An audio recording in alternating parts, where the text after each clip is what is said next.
uh, baca Al-Fatihah aja sampai nggak hafal, padahal bapak itu menurut saya itu senang wiridan. Sampai saya pandu dari Bismillah.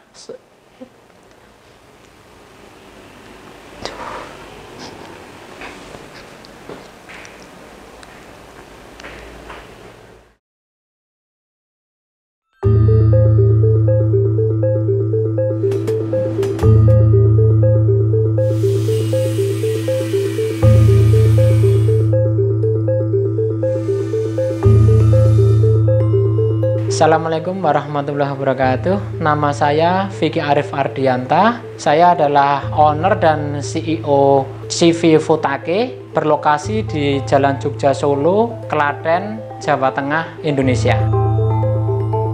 Usaha Futake ini bergerak dalam bidang menyediakan semua produk-produk turunan logam, produk logam cor. Kita merakit alat-alat dan mesin untuk proses produksi industri atau usaha UMKM. Ada mesin hammer mill, mesin ayakan pasir, dan sejenisnya. Masih banyak turunan dalam satu kategori. Ada giling daging bakso, ada giling daging yang kasar. Setiap kategori itu mempunyai produk turunan yang sangat banyak, dan sampai sekarang ini kita punya puluhan kategori, dan setiap kategorinya mungkin punya puluhan produk.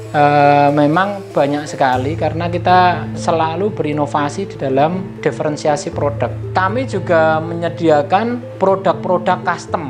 Wong namanya mesin, esensinya kan dia percuma kita buat mesin tapi kalah dengan proses manual. Efisien, efektif, performnya bagus, durability-nya awet. Itu tertuang dalam desain-desain kami. Ada pisau yang dia cuman diam, ada yang bisa goyang. Karena dengan bisa goyang menghasilkan durability yang jauh lebih awet. Misalnya dia kena benturan kan dia bisa fleksibel. Jadi hal-hal yang semacam itu memang menjadi pertimbangan yang serius di dalam pemilihan mesin yang benar-benar optimal. Sekarang yang paling trennya tinggi di bidang saya itu untuk suplai pengadaan trotoar. Jadi ini di divisi B2G-nya kita untuk government, seperti kursi antik, ada tiang lampu antik, grill cover yang dia untuk input run off-nya air, ada manhole cover, dia biasanya di trotoar. Kita dipercaya yang tahun ini sama tahun kemarin ini di proyek-proyek besar di Indonesia, yaitu KSPN juga di Labuan Bajo, itu trotoarnya itu tiang lampunya juga dari kami, manhole covernya dari kami. Manhole setiap daerah itu pasti beda karena manhole itu untuk menentukan ciri khas suatu daerah. Misalnya kalau saya kemarin suplai ke Madura, oh itu karapan sapinya yang kita pasang di manhole itu. Misalnya di Surabaya, hiu buayanya yang kita tampilin di situ. Ada tugu pahlawannya. Dari Aceh sampai Merauke sudah, alhamdulillah sebagian kota besar itu sudah kita supply.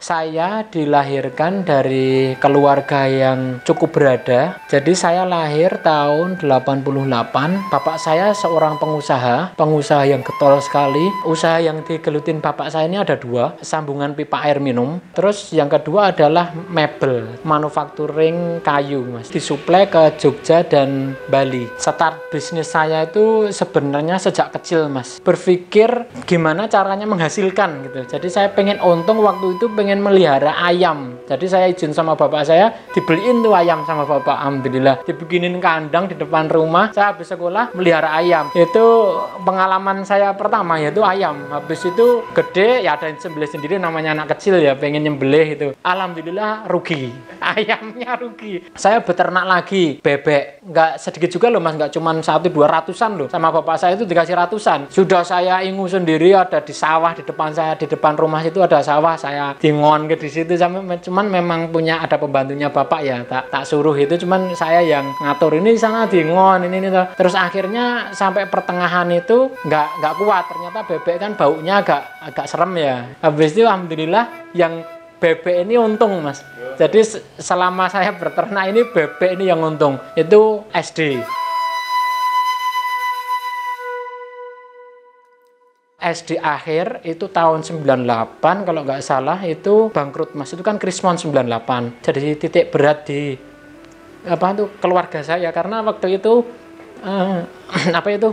hubungan orang tua itu juga tidak seharmonis yang dulu Mas. Minta apa-apa diturutin, habis itu lepas mobil semua hilang. Bapak itu sempat stroke. Yang pertama itu berat banget sampai bibirnya perot, tangannya sampai balik gini. Terus waktu itu adalah momen yang benar-benar mukul. Waktu itu stroke pertama itu saya SMP Mas. Jadi itu memang benar-benar bikin shock. Habis itu saya SMA stroke lagi Mas. Itu stroke kedua. Itu masih recovery-nya belum sempurna, tapi alhamdulillah Bapak juga udah usahanya juga udah berjalan, tapi nggak seperti dulu lagi. Waktu kuliah itu stroke ketiga.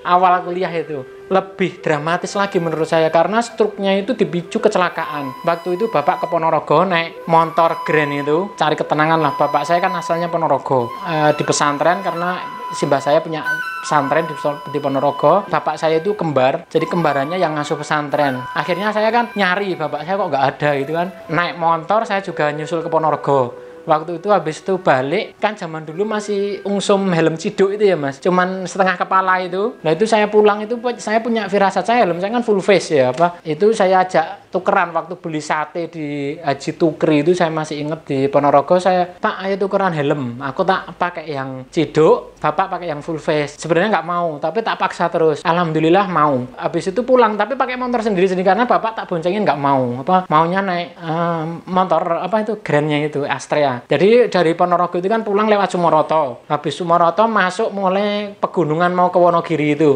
Jadi di situ saya masih ingat banget melekat. 2 tanjakan itu sebelum Sologohimo, masih jauh Sologohimo. Itu kan sudah sore sekitar jam 4 lah. Jadi Bapak di depan saya di belakangnya itu saya lihat persis sekali dan bahkan nggak keskip. Saya masih ingat betul waktu habis belokan ekstrim itu naik bukit kayak semaput itu loh. Jadi dia nggak nabrak tiba-tiba kelemprek gitu. Jadi helmnya itu yang pertama nyentuh aspal dari tubuh Bapak ya kepala dulu. Jadi kepalanya itu nyentuh aspal. Jadi sampai helmnya itu rusak, sampai ada guratan yang dalam itu. Habis itu udah nggak bernyawa itu. Wah langsung saya bingung, dibantu sama warga itu untuk menyelamatkan Bapak ya. Jadi waktu itu ada mobil pick up lewat, udah Bapak saya pangku di di belakang pick up itu. Habis itu nyari rumah sakit. Waktu itu di rumah sakit Sologohimo. Jadi waktu di rumah sakit Sologohimo Bapak kan mulai sadar. Jadi di sana maghrib Mas. Ya, itu sudah maghrib kan buka. Saya sendiri buka. Terus Bapak saya itu juga tak kasih minum karena sudah mulai sadar. Saya sholat maghrib dulu, terus Bapak saya sholat loh. Kok sholat kok hafalannya hilang gitu kan. Jadi Bapak saya loh sholat Al-Fatihah aja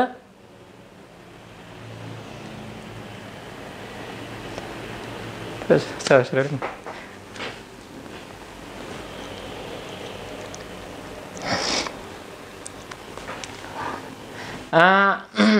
baca Al-Fatihah aja sampai hafal, padahal Bapak itu menurut saya itu senang wiridan.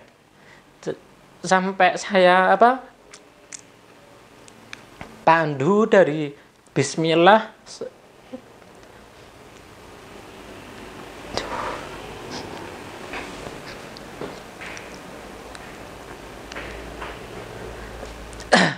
sampai akhir Al-Fatihah walabdolin amin, habis itu surat pendek dan seterusnya sampai akhir. Alhamdulillah saya pandu. Waktu itu keluarga dikabarin langsung disusul bawa ke rumah sakit yang lebih besar, itu di Dr. Un. Habis itu Dr. Un pindah ke Bethesda, di scan hasilnya itu stroke dan ini stroke yang ketiga.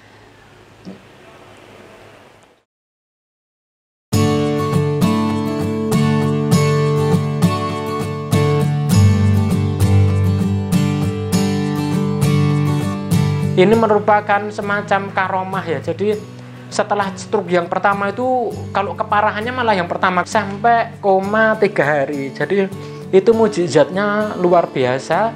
Waktu itu di Rumah Sakit Islam Klaten udah mau dioperasi, akhirnya Pak D Jabir itu nggak ngebolehin, akhirnya pindah ke Bethesda dan sembuhnya menakjubkan semua orang dan dokter. Jadi waktu di RSI itu yang stroke bertiga, bapak saya termasuk divonis operasi, yang 2 ini meninggal. Jadi tinggal bapak saya di Bethesda itu alhamdulillah sembuh, dan sembuhnya ini kan itu koma. Bapak itu bermimpi didatengin kayak semacam jamaah ya, kayak habis seperti istighosah itu, tiba-tiba paginya sembuh Mas. Jadi sembuhnya itu signifikan banget. Jadi semula semacam itu tadi, terus habis itu bisa ngomong sedikit-sedikit dan sempurna sampai sekarang pun alhamdulillah beliau udah nggak ada tanda-tanda stroke.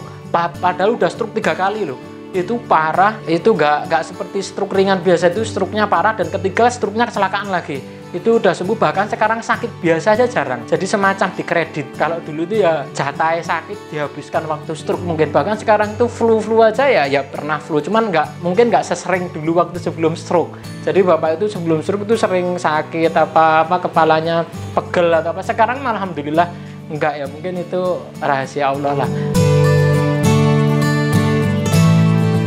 Saya kan orang yang nggak menonjol di akademik, tapi bapak selalu bilang, misalnya kamu bodoh, itu kalau kamu tekun belajar, itu kamu akan menjadi pintar. Tapi kalau kamu sudah pintar, kamu tekun, kamu jadi pintar banget. Jadi setidaknya kita level up lah, dari yang bodoh bisa jadi agak pintar, yang agak pintar kalau belajar tekun jadi pintar. Tekun aja, bismillah. Yang pasti selain tekun nekat Mas. Jadi saya nekat itu, saya kuliah sampai 4 fakultas saya lalui. Alhamdulillah saya nekat, dan alhamdulillah saya dapat beasiswa Super Smart dan beasiswa Wirausaha Muda Mandiri. Waktu itu saya usaha jamur, saya bingung ini harus cari uang dari mana. Akhirnya saya open investor, dapat 2 teman SMA saya yang investor. Saya beli jamur, kalau dulu backlog Mas, jadi satu teman itu kalau nggak salah 1000 backlog. Akhirnya alhamdulillah kita rawat selama 2-3 bulan, nggak ada untungnya, jadi malah tombok. Itu saya rekap detail banget, saya ngerekapnya itu di buku, saya rekapin terus, pokoknya nggak sampai 1.800.000. Saya kan bingung itu tombok, mau ngabarin ke investor nggak enak, ini teman SMA deket. Akhirnya saya bohong Mas, bahwa ini impas, kalau nggak tak kasih untung dikit kalau nggak salah, yang penting bukan rugi. Padahal itu rugi itu. Saya nyisikan uang saku saya untuk mengembalikan invest itu, akhirnya saya kembalikan. Alhamdulillah, dan saya nggak mau open investor lagi. Menurut saya di jamur ini masih berpeluang. Waktu kuliah itu bilang sama orang tua saya, Pak, saya mau usaha ini jamur. Kalau saya minta modalnya boleh nggak itu? Akhirnya alhamdulillah dikasih modal waktu itu 30 juta Mas. Usaha jamur saya ini dari awal udah nggak bener sebenarnya. Jadi waktu itu saya berprasangka seperti ini Mas, karena saya mengenyam pendidikan ya di beberapa kampus, terus saya merasa pintar. Itu petani aja bisa sukses, maksudnya usaha jamurnya bisa gede, bisa kayak gini. Masa orang yang berpendidikan kayak saya ini nggak bisa itu loh. Jadi saya ada kesombongan itu malah jadi modal awal dalam usaha ini. Jadi udahlah, saya pasti bisa, saya pasti gitu. Setiap hari itu kita panen, tapi ada kalanya kita panen raya. Waktu itu sampai saya tuh tenaga kerja dari 1 Mas, itu saya sampai 9 orang. Terus dari 1 kumbung itu kita berhasil jadi 2 kumbung. Tapi kembali lagi, karena saya niatnya tadi awalnya sombong, itu Allah memberi cobaan jadi jamur ini. Itu grafiknya semacam roller coaster Mas, jadi naik turun. Pas untung bisa untung, pas rugi bisa rugi banget, pas gajian karyawan sampai utang, tapi pas nanti dapat untung bisa ngembaliin utang lagi. Jadi seperti roller coaster hidupnya itu, jatuh bangun lagi berulang-ulang. Dan di situ saya banyak menimba ilmu tentang dunia usaha nyata Mas. Pada akhirnya usaha jamur saya ini kolaps. Jadi waktu saya usaha jamur itu terpuruk, saya lapor ke Bapak, Pak, ini modal Bapak habis nih di usaha ini, saya minta maaf. Saya pikir mungkin ada dimarahin atau apa. Itu bapak saya itu malah senyum, jadi bilang, nggak apa-apa, namanya usaha kan cuma 2 pilihannya, kamu untung apa rugi. Kalau impas kan hampir impossible ya Mas, walaupun itu mungkin. Kalau rugi ya senyumin aja. Jadi enak banget itu loh, konsepnya seperti itu. Dan bapak itu merupakan pekerja keras yang tak kenal lelah. Jadi kalau dulu saya kecil kan sering ikut bapak ke pelanggan, ke vendor. Bahkan bapak itu kalau berproduksi itu kalau ngecor bahan itu untuk dapetin sambungan pipa air minum itu bisa sampai subuh mas. Jadi kerja pagi bisa sampai subuh karena dulu ordernya luar biasa. Padahal bapak saya itu bukan orang teknik, orang hukum Islam. Saya tanya itu malah terjunnya di dunia teknik. Learningnya learning by doing, bukan karena pelajaran itu loh. Kelebihan beliau yang kedua adalah mungkin bagi saya ahli wirid ya. Jadi karena lahirnya di dunia pesantren, Pak D saya itu juga senang wiridan, keluarga saya pesantren juga senang wiridan, itu bapak saya senang wiridan, jadi mendekatkan sesuatu apa-apa ke Allah. Jadi bilang sama saya ya, kalau bisa setiap waktu kapanpun harus wiridan. Sering ngasih saya wiridan, khusus misalnya saya ada masalah nih, wiridannya ini zikir kita untuk mengisi waktu-waktu setelah maghrib, mungkin naik mobil, istighfar sepanjang jalan, itu sebenarnya juga melunakkan hati. Kepala kita jadi beban apapun yang kita terima, kita tetap ini santai gitu loh. Kalau tentara itu kan maklum ya, menang ada senjata dan lain-lain. Kalau militan itu kan, ini maksudnya militan dalam hal bekerja ya Pak. Kita harus militan, kita nggak punya modal, nggak punya apa, jadi jangan jadiin syarat. Kita kalau bekerja ya apa adanya, kita harus menang, fight, full power.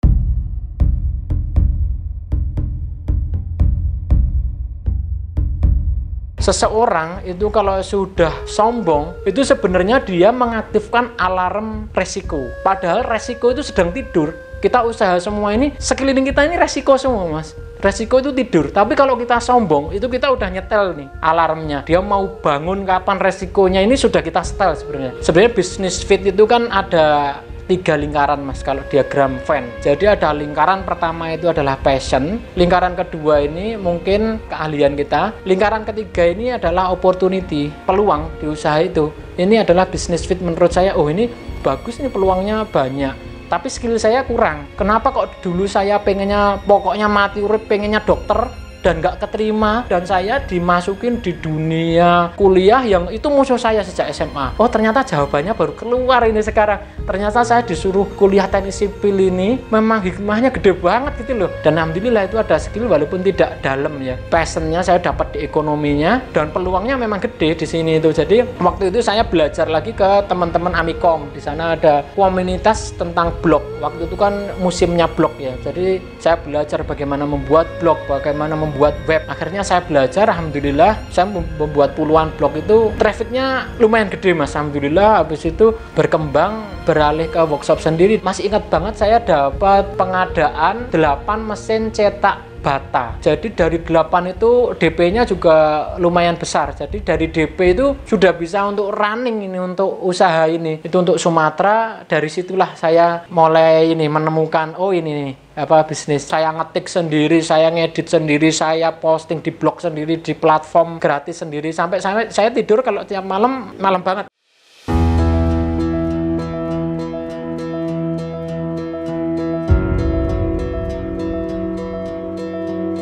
Kembar Teknika ini adalah usaha saya yang saya rintis dari 2011 itu. Akhirnya 2014 kita ada usaha baru lagi namanya Futaku Karya. Ini sebenarnya bergerak di bidang kontraktor. Waktu itu saya join sama temen, saya investornya dan temen sebagai pelaksana, tapi setelah teman saya itu bekerja ke bidang lain, akhirnya saya retreat lagi ke mesin. Jadi ada Futaku Karya, saya tetap pakai. Terus berikutnya ada Futaku Teknik, ada brand namanya Zwilling Teknindo Perkasa, ada namanya Ayam Tentrem Logam, ada Indo Router Laser. Terus yang terakhir ini alhamdulillah Futake. Jadi sistem strong business yang saya terapkan ini secara vertikal, kita hulu hilir. Jadi dari peleburannya, dari patternnya, dari workshopnya, assembling, finishing, itu kita punya workshop mas. Jadi workshopnya terintegrasi dalam satu bidang logam. Jadi saya nggak mau keluar dari bidang logam, kecuali usaha yang lain ya, maksudnya dari properti atau apa itu.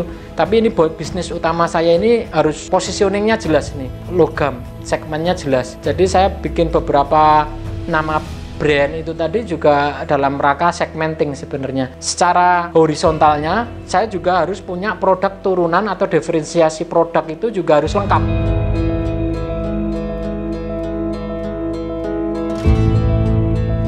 Sedekah itu menurut saya memang sangat penting dalam usaha, karena sehebat apapun kamu merencanakan suatu konsep bisnis dengan berbagai macam teori, dengan berbagai macam pendekatan, kalau Allah nggak ridho, ya nggak akan jalan. Saya pengen sedekah tapi ya nggak ikhlas, Mas. Kalau sedekah ikhlas wajar lah, sedekahlah bismillah, bismillah. Itu waktu itu padahal saya masih merintis. Tidak ikhlas itu pernah saya lakukan waktu itu saya ke Ponorogo, saya bersedekah sekitar 50 juta, Mas, waktu itu. Itu nggak ikhlas, itu duit gede banget menurut saya, 50 juta. Cuman bagi saya challenge itu loh. Itu momen pertama saya sedekah yang nggak ikhlas. Saya sedekah yang hati saya bener-bener berat, biarinlah saya bertarung sama hati saya itu tuh.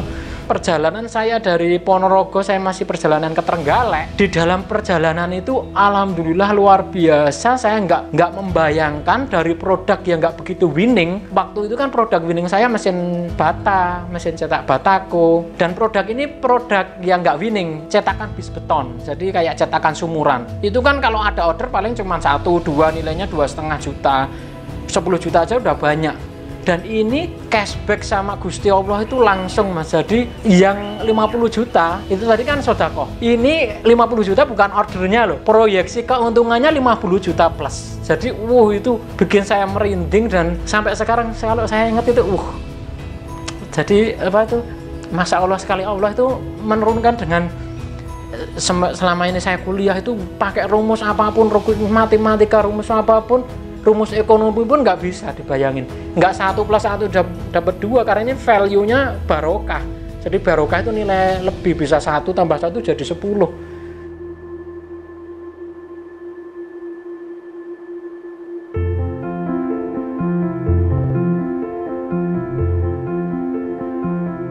Jadi usaha saya itu namanya semua basicnya kembar, Mas. Karena ayah saya jadi branding ya, ayah saya kembar teknika.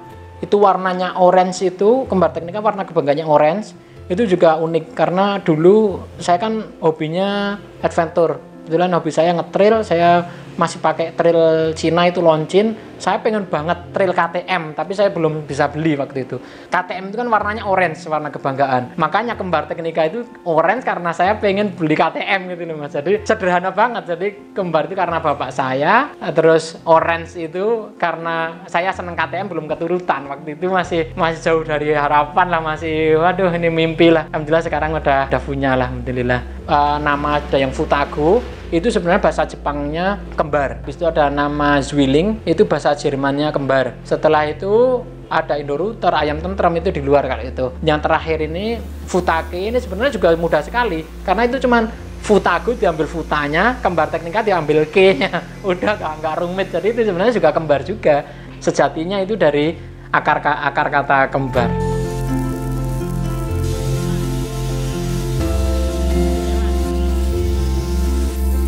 Kita udah lebih dari 20 negara kita kunjungi di dunia ini, dari negara berkembang, negara Eropa, Asia. Kita cari tiket yang murah. Saya ingat waktu itu 2,5 juta itu sudah PP pakai AirAsia. Kita ke Jepang waktu itu, niatnya rekreasi sama survei. Udah ada nih, mau kita survei kemana. Cuman kita nggak tahu belas gimana caranya menghubunginya susah. Alhamdulillah kita di Jepang itu Jumatan di masjid. Saya ngobrol sama orang Indonesia waktu itu, dihubungkan ke perusahaan ini, dan alhamdulillah nggak disangka modal nekat bisa berkunjung ke pabrik. Dan itu momentum yang harganya nggak ada harganya, nggak bisa dinilai harga, karena dengan berkunjung itu kita tahu itu loh, apa kualitas produk Jepang itu seperti apa. Kualitasnya nggak cuma sekedar produk, totalitas. Itu padahal saya nggak pelanggan di sana, saya udah ngaku bahwa saya perusahaan manhole di street furniture pedestrian di Indonesia. Bahkan yang menyambut itu ownernya, dia punya pabrik banyak, sampai di kantor berdiri semua, Mas, semua karyawan kasih hormat ala Jepang itu. Jadi halo itu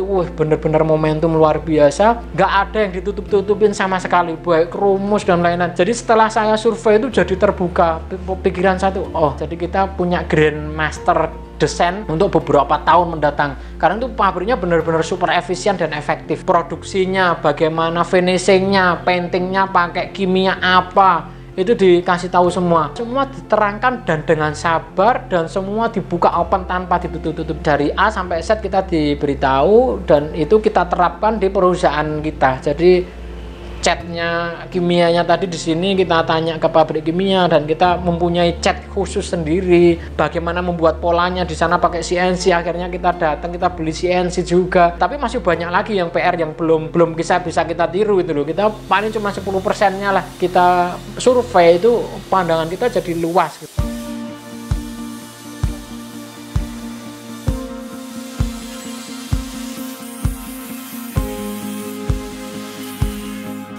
Futake ini juga ada banyak, ada B2B, B2G kita udah pengalaman sebelumnya udah lumayan kenceng. Yang paling penting B2C. Jadi di Futake ini kita bisa menjual retail kemana-mana. Jadi perorangan pun beli satu pun sekarang kita layani. Saya ada dosen, dia itu dicap sama mahasiswa kalau dosen ini monoton, yang diajarin cuman ini aja. Kalau di marketing kan SWOT, strength, weakness, opportunity, thickness, STP, segmenting, targeting, positioning, AIDA, awareness, interest, desire, action, itu menjadi hal yang lumrah. Dan dosen ini mengajari itu terus sampai beberapa kali pertemuan sampai mahasiswa itu jenuh. Saya itu juga sempat jenuh, tapi kita harus melihat dari segi positifnya. Jadi, oh ternyata dulu sering kayak gitu tuh menciptakan hal otomatisasi dalam otak saya. Ketika saya melihat suatu bisnis atau suatu produk, saya itu secara tidak sadar saya langsung breakdown semua. Itu SWOT-nya kayak apa, STP kayak apa, AIDA-nya harus apa. Karena AIDA ini berkaitan dengan siklus produk sebenarnya. Zaman dulu waktu kuliah atau SMA itu Mak Lampir atau apa itu kan banyak petuah-petuah orang tua itu. Saya masih ingat banget itu. Jadi saya belajar juga. Saya tipenya orang yang mudah belajar di apapun kondisinya. Itu kalau hati ini ada dua. Kalau yang kamu ikutin hati yang sebelah sini atau kebaikan, itu dia akan lebih besar itu hati itu kan. Tapi kalau kamu kejahatan yang kamu tiru akan lebih besar. Makanya kita tinggal pilih yang mana. Kalau kita sering di kebaikan, ya nanti yang kejahatannya akan mengecil. Itu cuma dari film, ini salah satu contoh. Jadi kita harus dimanapun kapanpun itu menerima sesuatu dari positive thinking dan untuk belajar. Saya suka trabas, suka trail, yang kedua saya suka touring, mobil juga. Jadi banyak hobi yang saya geluti. Kita kalau touring itu luar pulau, sampai sini sampai Aceh, ini sampai Kalimantan, sampai Sulawesi. Jadi di touring itu banyak belajar tentang para pengusaha ini. Karena kalau teman informal itu biasanya infonya akan vulgar, nggak mungkin ditutup-tutupin. Ilmu-ilmu dari teman itu kita terapkan di usaha kita. Jadi kemarin yang nggak percaya dengan staff akhirnya percaya, membuat sistem kaderisasi dengan sebelumnya kan cuma antar kota, habis itu antar pulau, alhamdulillah sekarang bisa. Dari itu kita bisa menjelajahi banyak alam. Di touring itu saya jadi tahu, jadi di Indonesia ini market share saya masih luas sekali. Jadi kalau kita keluar pulau itu banyak belum kesentuh mesin, banyak belum kesentuh alat. Terus kalau bicara tentang trotoarnya banyak yang belum tertata dengan rapi. Ini jangkanya panjang sekali. Saya punya opportunity yang gede nih di Indonesia. Banyak sekali potensinya, insya Allah nggak habis-habis lah. Maturity-nya ini jauh, jadi siklus produknya ini, growth-nya ini panjang mungkin. Salah satu hikmah saya itu menghilangkan 3 kata dalam kamus saya. Yang pertama adalah kecewa, yang kedua seandainya, yang ketiga adalah apabila. Karena semua yang terjadi ini takdir Allah yang terbaik, karena apa yang kita rencanakan baik itu belum tentu baik bagi Allah, dan apa yang sudah kita laksanakan ini adalah yang terbaik untuk kita. Biar kita selalu positive thinking. Jadi positive thinking itu tidak cuma berprasangka baik, bagaimana kita berpikir itu selalu dari segi sudut positif, sehingga kita membuat saringan filter itu. Kalau filternya positif, apapun walaupun negatif yang diterima itu kita bisa ngambil sisi positifnya itu loh.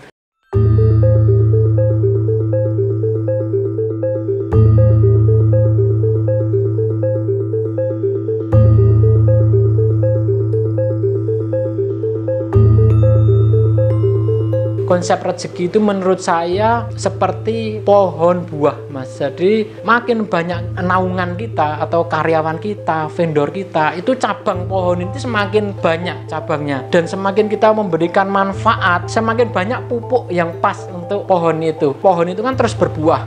Dan buah itu ada yang jatuh. Nah, itu rezeki yang memang disiapkan untuk kita. Tapi ada buah yang memang harus kita panjat. Makanya itu kita juga harus ikhtiarnya juga kuat. Bermimpilah tinggi-tingginya walaupun itu tidak masuk akal. Karena kita kalaupun gagal kita akan jatuh di antara bintang-bintang. Jadi itu memang terjadi di dunia nyata. Tapi kalau target beda. Kalau target memang harus ada agak rasionalnya bisa tercapai. Target tercapai retarget. Jadi di bisnis yang saya pahami itu semacam kita berlari maraton atau estafet yang kita mungkin bisa berhenti sejenak, kita harus meluangkan sisa tenaga atau berapa, yang tidak ada garis finishnya. Karena bisnis ini berlanjut terus sustainable. Jadi berkesinambungan, dia nggak boleh patah arang di tengah. Bagaimana kita bekerja itu niatnya ibadah. Kalau saya bekerja niatnya cuma sederhana. Saya hidup ini kan disuruh untuk ibadah. Dan berusaha ini cuma bagian dari ibadah. Jadi saya cuma samina wa ata'na, Allah memberikan perintah bahwa kita untuk berikhtiar dan bertawakal. Ya udah, kita bekerja keras, sungguh-sungguh bekerja keras, cerdas, tuntas, ikhlas, itu harus totalitas. Itu beda cerita dengan tawakal. Tapi kalau tawakal ya benar-benar harus tawakal, tapi jangan kadang salah konsep ya. Saya pernah itu, saya tawakalnya tanpa mengindahkan ikhtiar, Mas. Jadi saya pengen, wah nggak terlalu ngoyo ya. Sebenarnya ngoyo juga boleh, tapi jangan ngoyo-ngoyo lah. Tapi waktu itu saya terlalu slow karena saya wis tawakal ya bismillah. Ternyata nggak menurun order itu. Waktu itu saya touring lagi di New Zealand, ketemu Ustadz Reza, bahkan ketemu juga Ustadz Yusuf Mansur dan Agim. Waktu itu juga ketemu juga. Saya dibakar itu sama Ustadz Reza. Sahabat Nabi itu sebagian besar kaya loh ternyata, dan dia pengusaha-pengusaha hebat. Jadi jangan loyo kalau mau jadi muslim itu ya jangan cuma tawakal doang. Waktu itu saya seperti diajar itu, waktu itu saya nerapin tawakal. Di sini malah kayak kena bogem itu loh dari ceramahnya beliau. Ternyata salah konsep saya ini, dan itu saya pegang sampai sekarang.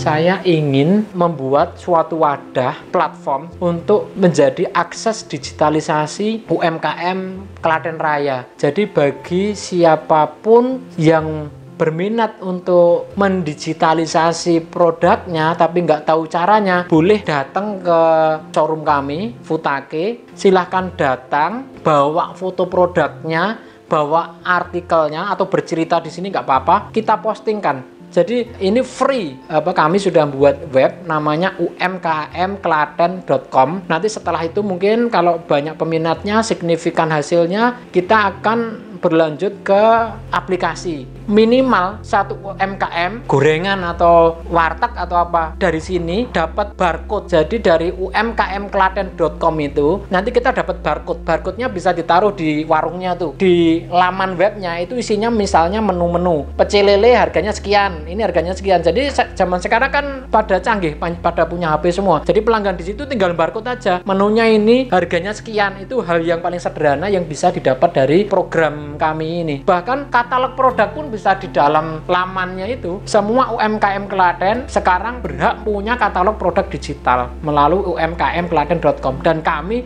siap serve, siap membantu lillahi ta'ala. UMKM Klaten ini bisa maju bersama karena saya sendiri, kami pun besar karena UMKM. Banyak UMKM membuat mesin di sini dan saya berhutang jasa, berhutang budi kepada UMKM, dan saya bertekad 2021 ini pengen membesarkan UMKM yang ada di Klaten. Prioritas sekarang itu yang berdampak pandemi, seperti kuliner, seperti pariwisata. Jadi kita akan fokus di dua hal ini. Saya owner dan CEO Futake dan beberapa perusahaan saya yang lain. Wassalamualaikum warahmatullahi wabarakatuh. Waalaikumsalam.